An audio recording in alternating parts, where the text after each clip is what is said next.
जय श्री राधे कृष्ण दोस्तों। Dreamland channel में आपका स्वागत है। आज हम आपको सुनाएंगे श्रीमद् भागवत गीता के अहम प्रश्न जो हम सभी के जीवन से संबंधित है। अर्जुन, कर्मों को न करने से न तो कोई नैष्कर्म्य स्थिति को प्राप्त होता है और न आरंभ की हुई क्रिया को त्याग देने से कोई संन्यास की परम सिद्धि पाता है।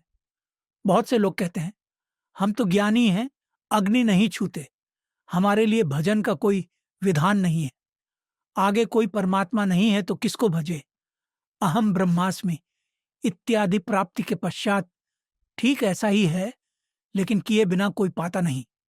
श्री कृष्ण इस पर बल देते हैं कि क्रिया का त्याग करके न तो कोई निष्कर्मी बनता है और न तो संन्यास की परम सिद्धि को ही पाता है। अब आपको ज्ञान योग अच्छा लगे अथवा निष्काम कर्म योग, कर्म तो हर दशा में करना ही होगा, क्योंकि कोई पुरुष क्षण मात्र कर्म किए बिना नहीं रह सकता।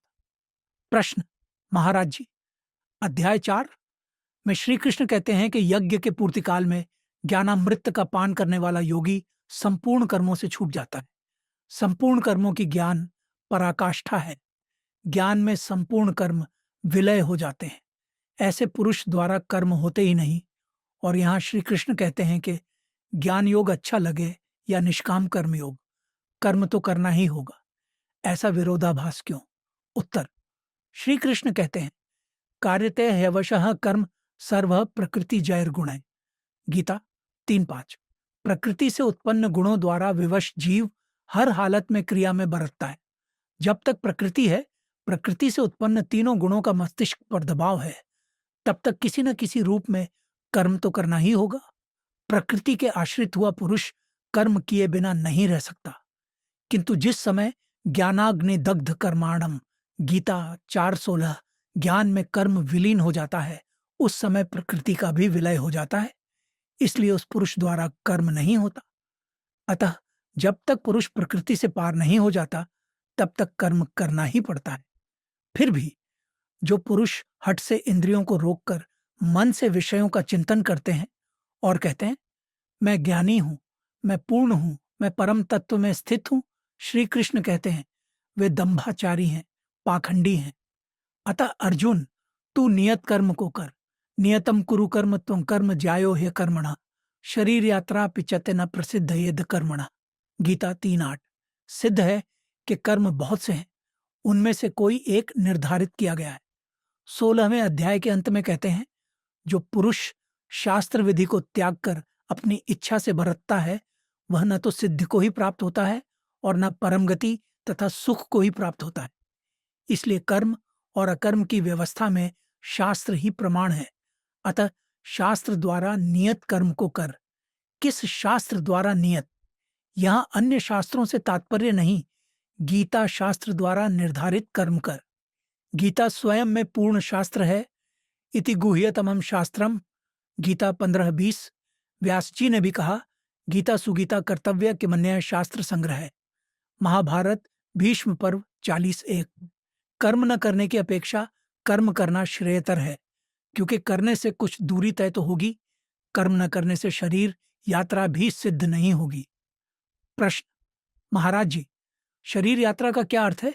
क्या शरीर निर्वाह नहीं होगा? उत्तर: नहीं, आप शरीर तो है नहीं। ये जीवात्मा युग युगांतरों से शरीरों की यात्रा करता आ रहा है।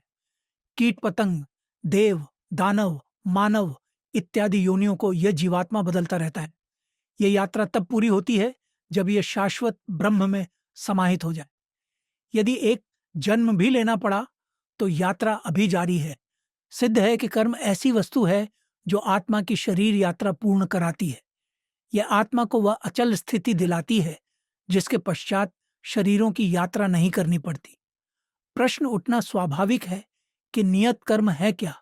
श्री कृष्ण उस नियत कर्म पर प्रकाश डालते हैं। यज्ञार्थात कर्मणो अन्यत्र लोकोयम कर्म बंधनः तदर्थम कर्म कौन्तेय मुक्त संघ समाचर। गीता 3:6। यज्ञ की प्रक्रिया ही कर्म है। वह हरकत कर्म है जिससे यज्ञ पूरा होता है। अन्यत्र लोकोयम कर्म बंधना, इस यज्ञ की प्रक्रिया के अतिरिक्त अन्यत्र जो कुछ भी किया जाता है वह इसी लोक का बंधन है। कर्म तो मोक्ष से शुभत गीता 4:16 संसार बंधन से छुटकारा दिलाने वाला है। कर्म तो शरीर यात्रा पूर्ण कराने वाला है। इसीलिए अर्जुन, उस यज्ञ की पूर्ति के लिए संग दोष से अलग रहकर कर्म का आचरण कर। कर्म एक ऐसी विधा है जिसका आचरण संग दोष के रहते असंभव है। इसलिए संग दोष से अलग रहकर यज्ञ की पूर्ति के लिए भली प्रकार कर्म का आचरण कर। अब एक नवीन प्रश्न उपस्थित होता है कि वह यज्ञ है क्या जिसकी प्रक्रिया ही कर्म है? कर्म वही है जिससे यज्ञ संपन्न होता है। तो वह यज्ञ कौन सा है, क्या है? उस यज्ञ में क्या करना पड़ेगा? यज्ञ की उत्पत्ति एवं विशेषताओं का सविस्तार निरूपण करते हुए श्री कृष्ण कहते हैं, इस यज्ञ से देवत्व की वृद्धि करो।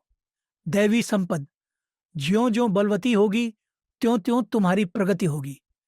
इस प्रकार परस्पर क्रमशः उत्थान करते करते परम कल्याण को प्राप्त हो जाओ। यह यज्ञ ऐसा है कि जो परम कल्याण के नीचे की बात नहीं करता।